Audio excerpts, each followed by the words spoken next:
Here's what's at stake in the conversation about race that I've been having with John McWhorter.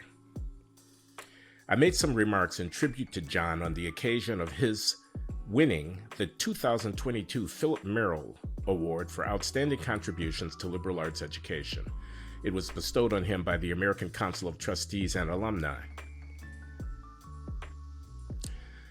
There are things that don't or can't get said when we talk about race in most venues in America. Those who've been following the 15-year-long conversation on this topic that I've undertaken with John at the Glenn Show know what I'm talking about.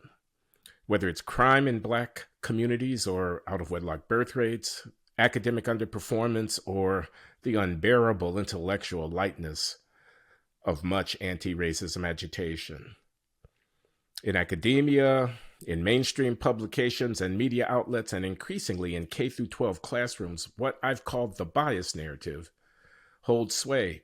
Negative aspects of Black life are attributed almost entirely to the nation's history of racial oppression, which is said to begin in the early 17th century and to continue unabated to this day. We are said to be a bandit society here in America, built on genocidal plundering undertaken by unrepentant racists.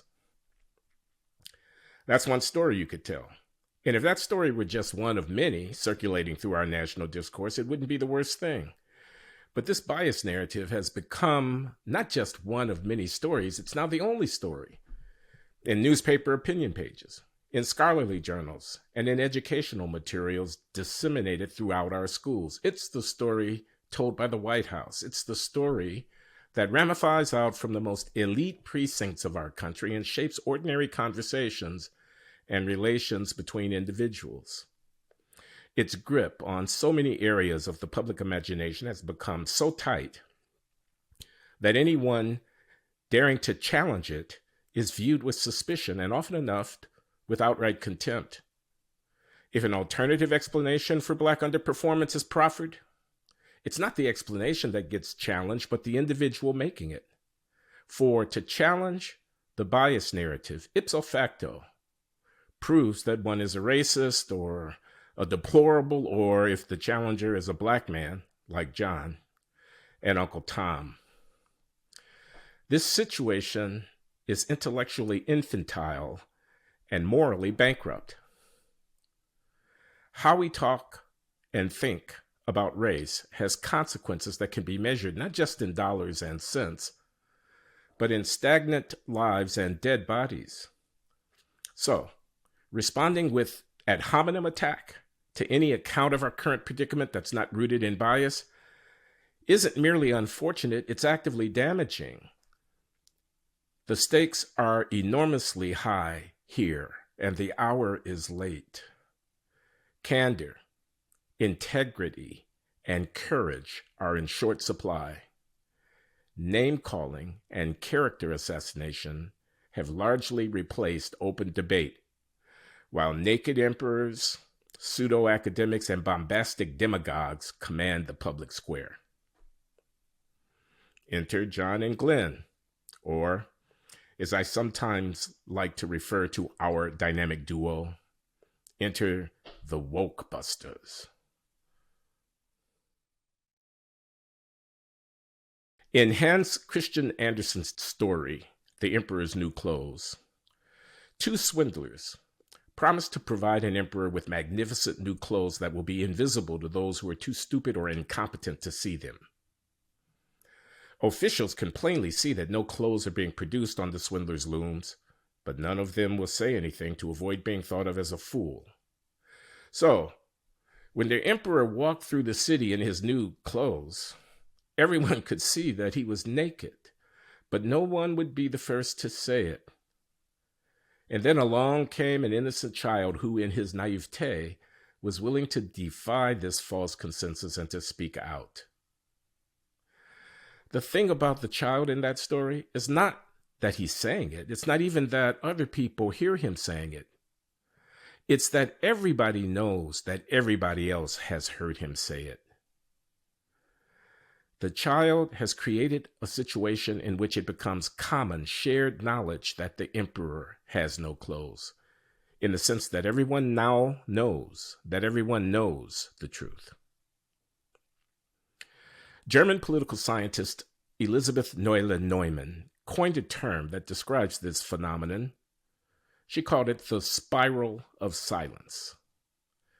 In a spiral of silence, when holding a certain view entails a stigma, then for fear of being seen as having that view, most people stay silent. Thus, the masses believe they are alone or in a small minority of people with the stigmatized view, when in fact, they are indeed one of the masses.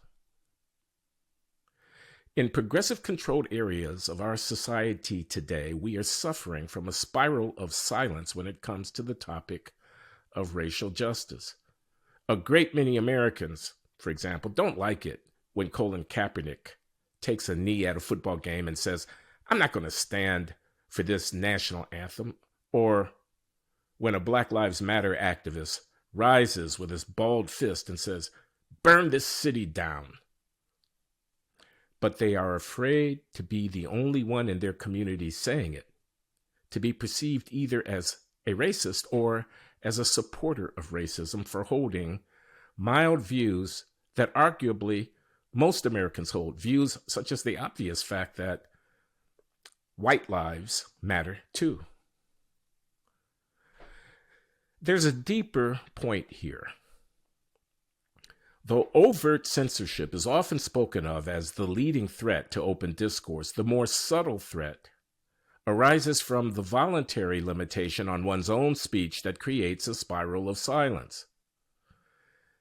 As John Stuart Mill recognized in his masterwork, On Liberty, it is not the iron fist of state repression, but rather the velvet glove of society's seduction that constitutes the real problem. Who, we must ask, will speak for compromise and common sense when to speak in this way is seen to signal a weak commitment to the struggle? Who will insist that we speak plainly and tell the truth about delicate and difficult matters that we would all prefer to cover up or ignore, such as the despicable black-on-black violence now ravaging many of our cities? Who will declare the emperor to be naked? How can a nation sustain an elevated political discourse when the social forces of conformity which promote silence threaten to usher in a dark age? In truth, it cannot. But with a simple choice, with just a little bit of bravery, you and I can choose to be like that child who spoke truth to the empire.